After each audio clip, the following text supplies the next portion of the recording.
Selamat berjumpa kembali dalam layanan audio Sahabat Seperjalanan. Hari ini adalah hari Sabtu 24 Juni 2023. Tema renungan saat teduh kita dengan judul Akibat Menolaknya. Akibat menolaknya. Firman Tuhan terambil dalam Matius 11 ayat 4 sampai dengan ke-6. Yesus menjawab mereka, "Pergilah dan katakanlah kepada Yohanes apa yang kamu dengar dan kamu lihat. Orang buta melihat, orang lumpuh berjalan, orang kusta menjadi tahir, orang tuli mendengar, orang mati dibangkitkan, dan kepada orang miskin diberitakan kabar baik. Dan berbahagialah orang yang tidak menjadi kecewa dan menolak aku." Mari kita berdoa. Bapa yang di dalam sorga, kami ingin belajar tentang konsep penerimaan. Tatkala kami sudah diterima oleh Kristus, maka kami akan belajar juga menerima Kristus dengan seutuhnya. Dalam nama Tuhan Yesus kami berdoa, amin.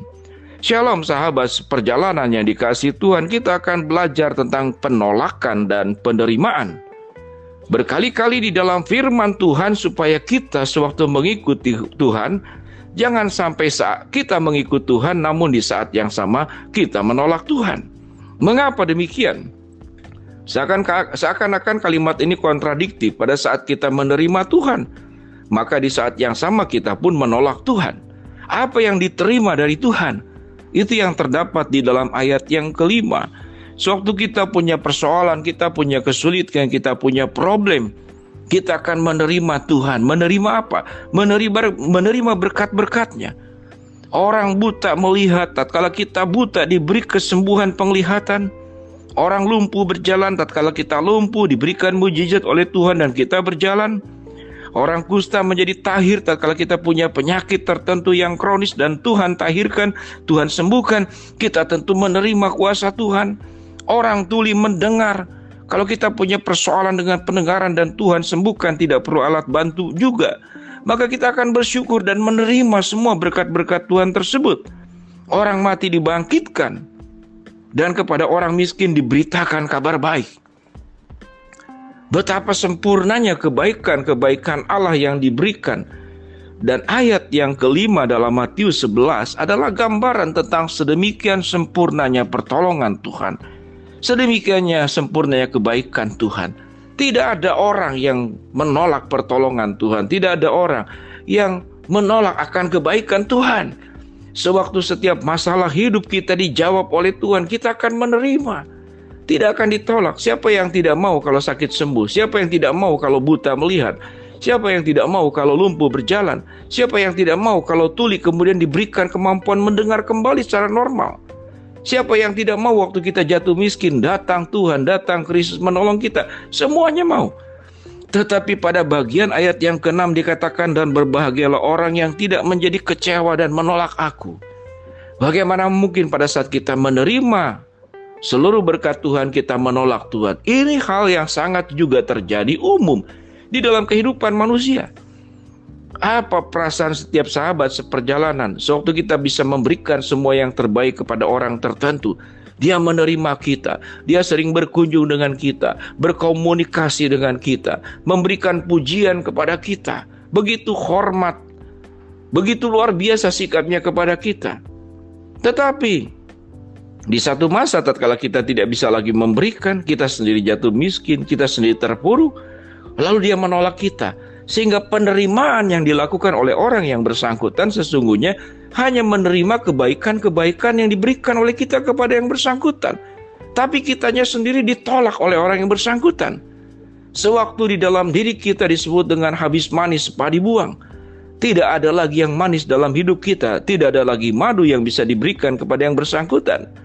Tidak ada lagi yang bisa menguntungkan dari kita diambil oleh yang bersangkutan. Kita ditolak, kita ditinggalkan. Ayat ini mengingatkan kepada setiap kita masing-masing. Jangan menjadi pengikut-pengikut Tuhan yang hanya menerima Tuhan tatkala kita menerima berkat-berkat Allah. Tapi tatkala Tuhan kemudian meminta kita berjalan bersama dengan Tuhan, mengikuti jalan Via Dolorosa, berbagian di dalam pekerjaan Tuhan, berbagian dalam pelayanan Tuhan, tetap punya iman yang kuat tatkala dicobai, tatkala menghadapi ujian hidup, kita tidak meninggalkan Tuhan. Maka kita boleh berkata dalam suka, duka, kelebihan, kekurangan, sakit, miskin, Dalam segala keadaan kita tetap setia. Karena yang kita terima tidak hanya berbicara tentang semua kebaikan-kebaikan, anugerah dan berkat-berkat Tuhan. Sebab yang kita terima adalah Kristus yang seutuhnya hidup di dalam diri setiap sahabat seperjalanan. Sewaktu kita sudah memiliki sikap yang seperti demikian, maka kita sedang menerima Tuhan seutuhnya. Apa keuntungan bagi Tuhan kalau kita menerima Dia? Tidak ada keuntungan. Semua keuntungan pada dasarnya adalah untuk setiap kita masing-masing. Tuhan yang kita sembah tidak pernah kekurangan. Tuhan yang kita sembah tidak perlu kesepian kalau kita tidak temani atau kita tidak ikut bersama dengan Dia. Tidak ada kekurangan di dalam dirinya. Karena Tuhan maha sempurna, Tuhan maha lengkap, Tuhan maha segalanya. Tidak perlu ada sesuatu yang kita bisa berikan lalu kita seakan-akan menambahkan sesuatu, atau seakan-akan Tuhan itu berhutang budi karena kita berbuat baik kepada Tuhan. Kitalah yang berhutang budi di dalam seluruh aspek kehidupan kepada Sang Pemberi anugerah, kepada pribadi yaitu Tuhan yang memberkati kita, melindungi kita, menopang kita, menjaga kita, mengasihi kita, mencintai kita, merancang semua yang baik untuk langkah hidup kita di masa depan sampai kematian. Sampai kematian menjemput kita, kita pun dibangkitkan oleh Allah. Sepanjang hidup kita dari kekal sampai kekal, diberikan semua yang baik dari Tuhan kepada kita. Lalu apa yang kita perbuat? Apakah kita menolak Tuhan? Bagaimana kita cara menolak Tuhan? Yaitu kita hanya dekat dengan Tuhan sewaktu kita butuh. Kita hanya beribadah, datang ke gereja sewaktu kita terpuruk dan dalam kesulitan. Kita datang ibadah. Namun berapa banyak sahabat seperjalanan yang sudah lama tidak beribadah. Sewaktu online pun tidak, apalagi onsite. Tidak pernah kita datang ke rumah Tuhan. Kita sudah lupa juga membaca firman Tuhan, berdoa. Setiap hari handphone yang kita pegang, laptop yang kita pegang, televisi yang kita lihat adalah semua tontonan-tontonan yang kita sukai. Tetapi kita tertutup kepada firman Tuhan. Kita punya lutut, tidak pernah berlutut berdoa kepada Tuhan untuk menaikkan syukur, untuk bercermin, adakah dosa yang perlu Tuhan tegur, yang perlu Tuhan ingatkan agar aku tidak melakukannya lagi. Maka sewaktu kita menerima Tuhan seutuhnya, kita menerima berkatnya, kita pun menerima perintahnya. Dan kita pun berjuang untuk taat hidup bagaimana menjadi anak-anak Tuhan yang memuliakan Tuhan di dalam seluruh aspek hidup kita. Kalau kita menjadi pribadi yang menerimanya secara utuh dan sepenuhnya, maka sesungguhnya Tuhan akan melimpahkan semua berkat-berkat yang terbaik dalam hidup kita. Kita tidak melepaskan akan kepada satu pribadi yang sudah memberikan semua yang terbaik dan akan selalu memberikan semua yang terbaik, dan hidup kita pun akan senantiasa ada di dalam kebaikannya. Mari kita belajar menjadi pribadi, jangan sekali-kali menolak Tuhan dengan penjelasan-penjelasan yang sudah diuraikan sebelumnya. Jadilah pribadi yang setia, tidak hanya menerima berkat Tuhan, tapi setia menerima Tuhan seutuhnya dalam hidup kita. Mari kita berdoa.